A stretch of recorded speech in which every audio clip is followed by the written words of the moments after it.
The Dancing with Depression podcast is brought to you by CAS-CM, where CM stands for Content Matters, because content brings people together. Content warning: some episodes of the Dancing with Depression podcast discusses sensitive mental health topics, including suicidal thoughts, self-harm, trauma, and emotional distress. Listener discretion is strongly advised. If you need immediate support, you can call or text 988 to reach the Suicide and Crisis Lifeline. For additional non-emergency mental health assistance, the NAMI helpline is available at 1-800-950-NAMI. That's 1-800-950-6264. Also, the Dancing with Depression podcast shares personal stories, lived experiences, and open conversations about mental health. While these discussions can offer insight and connection, this podcast is not therapy and should not be used as a substitute for counseling, diagnosis, or medical treatment. We are not mental health professionals, and the information shared here is for supportive and educational purposes only. If you are struggling with your mental health, please seek guidance from a licensed mental health provider. The stories, viewpoints, and opinions expressed by guests are their own and reflect their personal experiences. They do not replace professional advice. If hearing these topics bring concerns for you, or if you need help navigating your own mental health journey, please reach out to a qualified professional or call or text 988 for immediate support, as well as the NAMI helpline at 1-800-950-NAMI. That's 1-800-950-6264, which is also available for information, resources, and non-crisis support.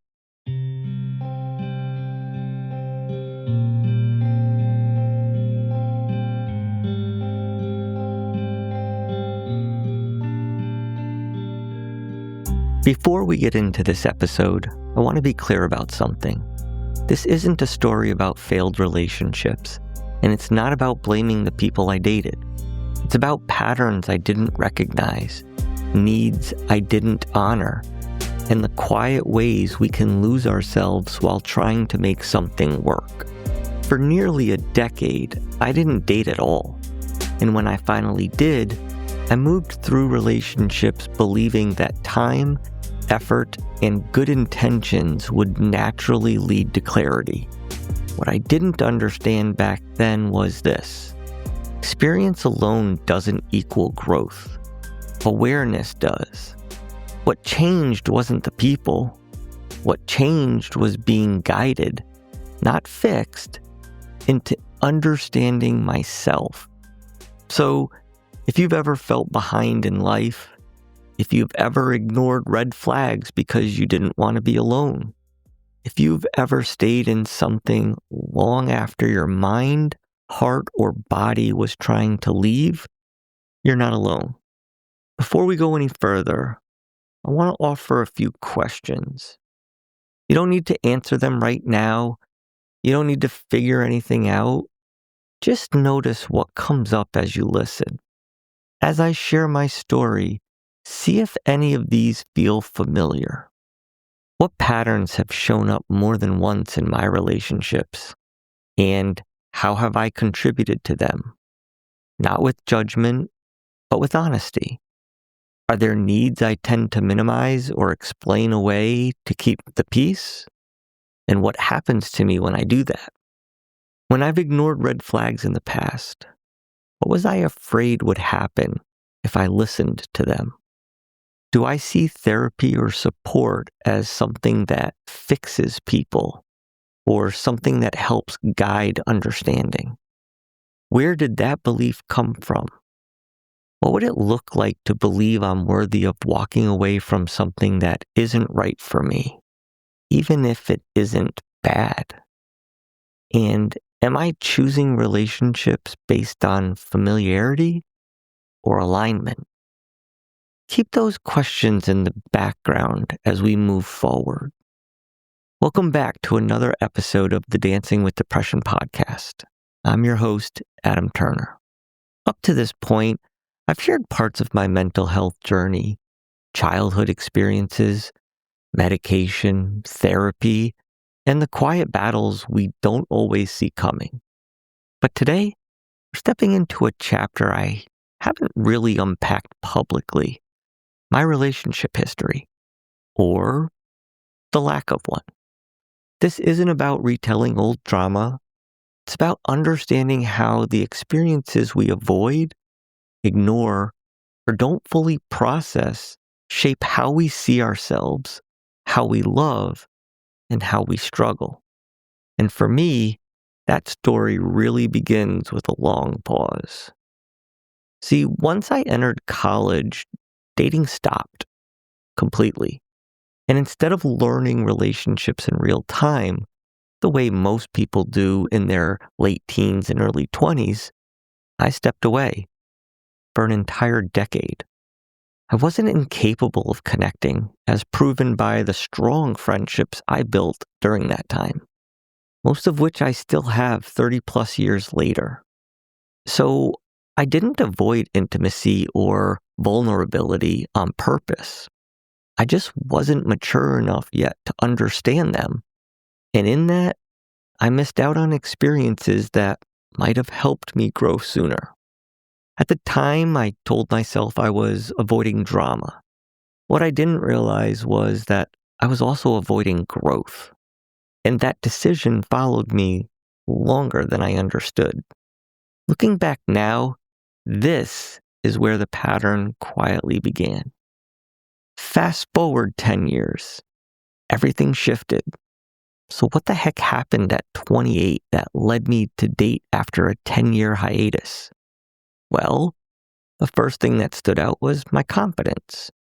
No, I didn't grow 6 inches and get to be 6 feet tall, but my confidence was at an all-time high. And there were a variety of factors: having a steady income, having goals, and feeling like I had a path to actually achieve them. So one day I noticed one of my neighbors coming back from the grocery store, and I said hello. I hadn't done this in a very long time. It was a short interaction, but since she was a neighbor, I was pretty confident I'd see her again, which I did. We started a real conversation with the usual questions like each other's names, and as I listened to her voice, I found myself trying to piece things together, where her accent was from. Admittedly, I was not, and probably am still not, considered a well-traveled person. So the combination of what I was seeing coupled with what I was hearing just simply was confusing me. I later found out she was born in Uganda and went to private school in Switzerland, hence the accent. For many people, red flags would have popped up everywhere, but not for this naive fool. It was going to take a lot more than just the fact that we didn't have the same travel experiences. Oh, and we had absolutely nothing in common to stop the 10-year drought of talking to a stranger. As you guessed, the red flags appeared early and often, but I wanted nothing to do with them. I'm sure many of us can identify at least one relationship where we've done that, right? As I mentioned earlier, my goal is not to portray any of these relationships negatively. I allowed everything to happen and attribute it to my immaturity, lack of life experience, and plain and simple stubbornness. I was under the impression that I could help or take their pain away. So I'll use this word lightly, as the relationship ended.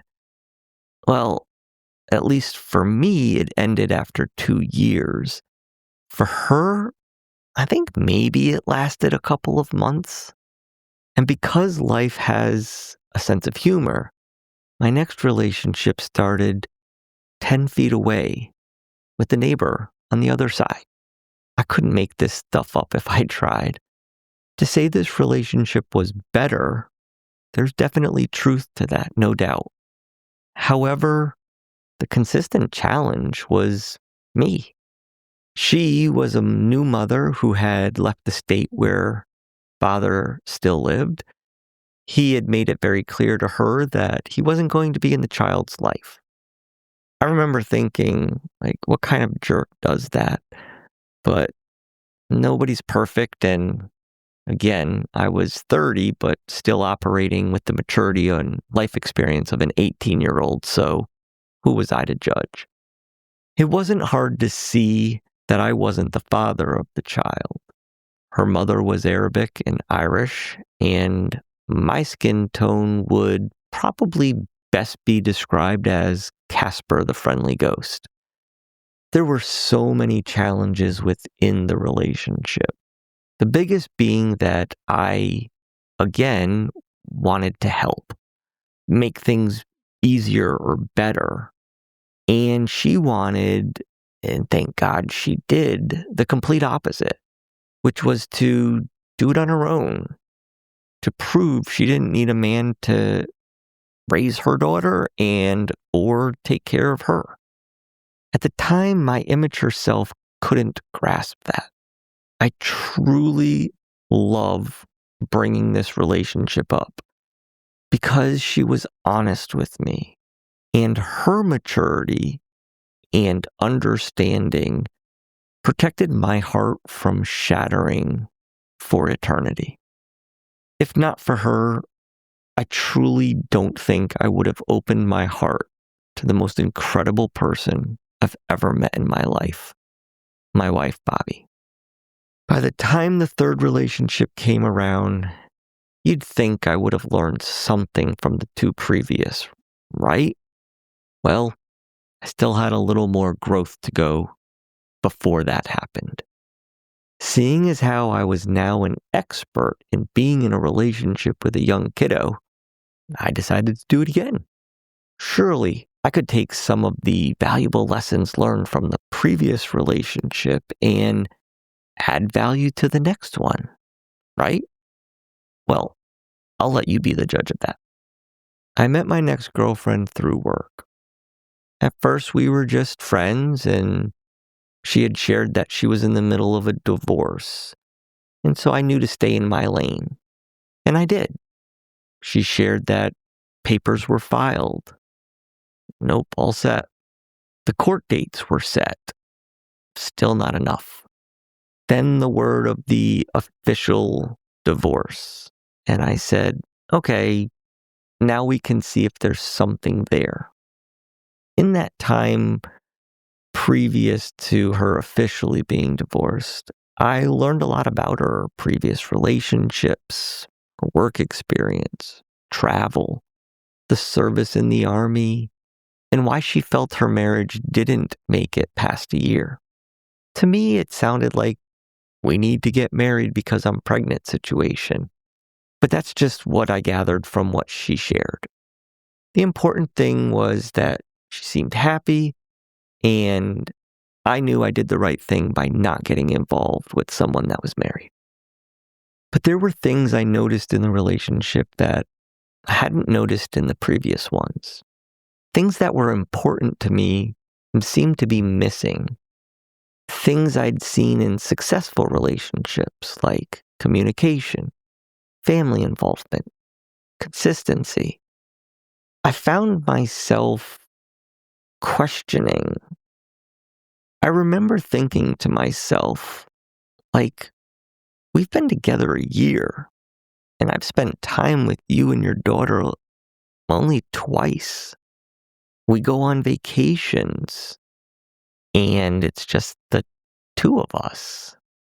And the question, why can't I talk to your mother about certain things? You always say she doesn't agree and it'll upset her, so just don't bother talking about it, which is not typically an approach that I support. These things raised concern. One thing triggered a serious realization that this relationship wasn't going to work. It was on the foundation of trust. I had lost trust in my first relationship, and the only reason I didn't lose it completely was because of the second relationship. I absolutely knew the importance of it now.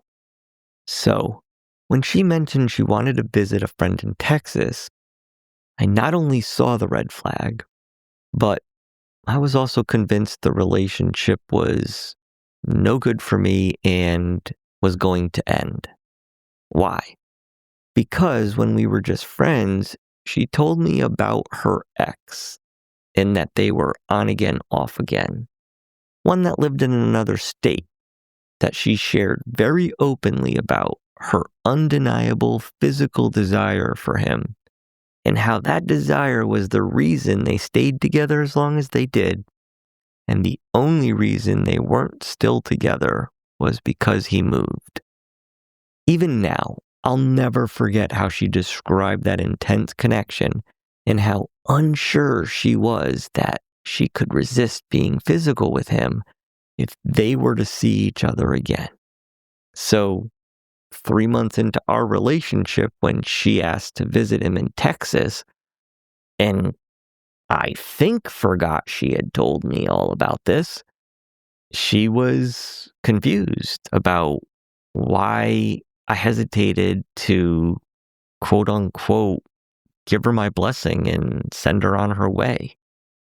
In my mind, I knew the relationship was over.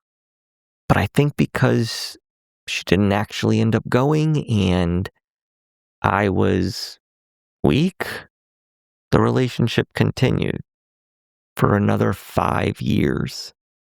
Yeah, go ahead and say it.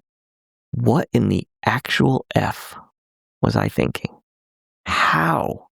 Why? Ugh. I'll skip the variety of red flags that popped up over the next 5 years and jump to a few specific reasons why I'm sharing these stories with you now.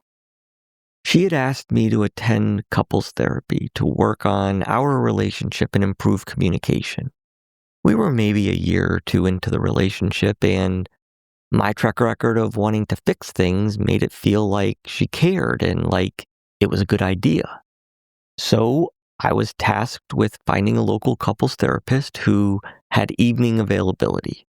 And let me be clear, there was nothing extensive about my research. I reached out to 3 therapists and waited for a response. Also, I agreed to therapy because I saw it as an opportunity for a professional to basically confirm that what I had been saying all along was right. So even though therapy wasn't my idea, I was more than willing to go. 2 of the 3 therapists got back to me quickly, and the one we decided to talk to was Giselle. She had a private practice in South Windsor, Sage Counseling Associates. She called me back and asked how she could help. I started with the basic questions. Do you take my insurance? Do you have availability after 6 p.m.? And finally, are you married? Yep. Little bit of a pause on everybody's account except for mine. And you're probably wondering why I asked that. I didn't think twice about it, but at the time, Giselle didn't seem surprised or bothered by it either. At least she didn't show it. And she had shared that she was remarried and asked if that was going to be a problem. I don't know if this is so much in my defense, but I just want to add a little context as to why I asked that question and where it had come from. At the time, I had been reading a lot of personal development books, which jokingly is how I got into these relationships in the first place because I got my confidence back. But one of the books I was reading was Think and Grow Rich by Napoleon Hill. And in it, he writes about the importance of what he referred to as a mastermind group, which is to surround yourself with people whose results or lifestyles align with the direction that you're wanting to go. Somehow my naive brain connected the principle to therapy and said, if I want a successful relationship, I should learn from someone who is married. Okay, give everybody a few seconds to air punch in frustration trying to figure out what my peanut brain was thinking. Okay, back on track. Despite all of that, Giselle offered to meet with us to see if we were a fit. So I booked the appointment, and like so many relationships, we had our communication challenges. But therapy helped me realize a few things. This relationship wasn't shaky due to a breakdown in communication. It was a breakdown in doing what was communicated. And the second thing, therapy isn't about taking advice from someone who's been there. It's about learning to navigate where you are. Let's not forget the second rule of couples therapy. Neither you nor the therapist can change your partner. Wait, what happened to the first rule? Oh, that's right. Rule number 1 of couples therapy is don't come just to prove you're right, which I clearly broke, as I mentioned when I was setting the appointment. I don't think it's a surprise to anyone who hears that this relationship eventually ended. So, couples therapy didn't work, right? No. It worked, just not in the way I expected. What ultimately ended things was when my then girlfriend told me she was thinking about re-enlisting in the Army, saying it would open more opportunities for her and her daughter. Red flag number 1, she was willing to leave her 3-year-old daughter for at least 8 months, possibly more. And red flag number 2, I wasn't included in the opportunities she was referring to. I shared my thoughts that there were other ways to create opportunities without having to leave your child for an extended period of time. And I thought I made a pretty solid case. Then she told me she had already made the decision. Well, much further than that, she had already signed the paperwork and would be deployed within the next 30 days. I'm curious, what's going through your mind right now? Me? I still thought I needed to be there for her. And when I say that, even today I wonder, what was wrong with me? I gave it a go. I sent care packages and tried to stay positive and supportive. But as time passed, you guessed it, more red flags appeared. 6 months into her deployment, during one of the rare phone conversations that we could have, I experienced one of the most confusing moments of my life. I was talking about something and said, when you get back, we will. And she said, if we're still together. That's when things finally clicked. I know, finally, right? Suddenly, I remember her asking me about re-enlisting, even though she had already done it. I started to think she had already ended the relationship with me. I just didn't realize it. But how? I mean, I was still sending care packages, and they were freaking sweet. All kidding aside, what I learned next absolutely broke me. Not only had she left the relationship long before I realized it, but she had already started another one.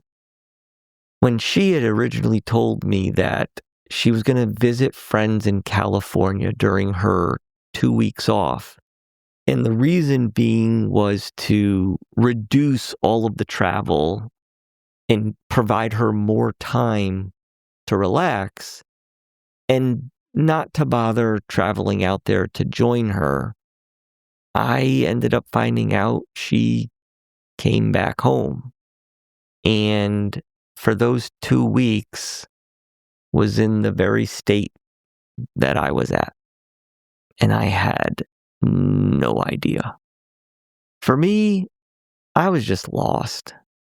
And I was searching for answers from someone who was physically gone for 6 months. And emotionally, well, I don't know how long she had truly been gone, or if she was ever emotionally involved with me to begin with. She had left the relationship long before I realized it. That was obvious now. And here's where everything I didn't know about myself finally caught up with me.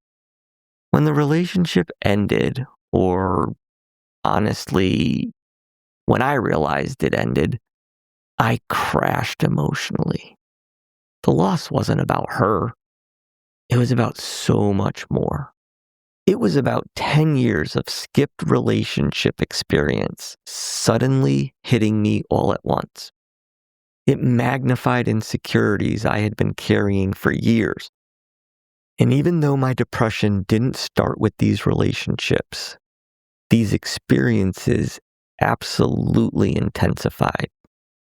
And when you hit a point where you can't make sense of your own story anymore, you search and look for any sort of lifeline that you can find.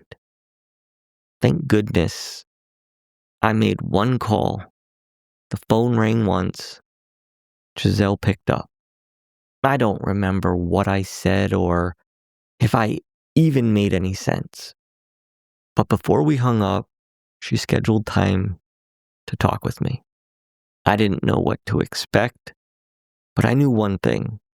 If there was any chance I could work through this, Giselle was the person who could help me do it. Looking back on those 3 relationships, what stands out isn't who they were with. It's who I was during that time. I was the only constant. Not broken, not wrong, just unaware of what I needed and too afraid to ask. It wasn't until therapy, being given space instead of answers, that things began to change. I didn't need someone to fix me. I needed someone to help me see myself clearly, to take responsibility for my choices. That's what guidance gave me. In the next episode, I'm joined by Giselle, the one who guided me through this period of my life. We'll talk about what therapy is really like, especially for those who've never been, what that first step feels like, and why stepping into discomfort often leads to relief you didn't even know was possible. Therapy isn't about being broken. It's not about having the perfect words or all the answers. It's about having a space where you don't have to perform, explain yourself, or pretend to have it all figured out. A space to slow down, connect the dots, and start understanding not just how you relate to others, but how you relate to yourself. Have you ever felt behind in life? Stayed somewhere or with someone too long? Because leaving felt scarier than staying. Well, now you know you're not alone. Sometimes the hardest step isn't fixing everything at once. It's simply showing up, being present, and letting yourself be seen. If this episode spoke to you, take a moment to like, share, or leave a comment. Every small action helps someone else find these stories, support, and resources they didn't even know existed. Thank you again for listening, and remember, when it comes to depression, take the lead.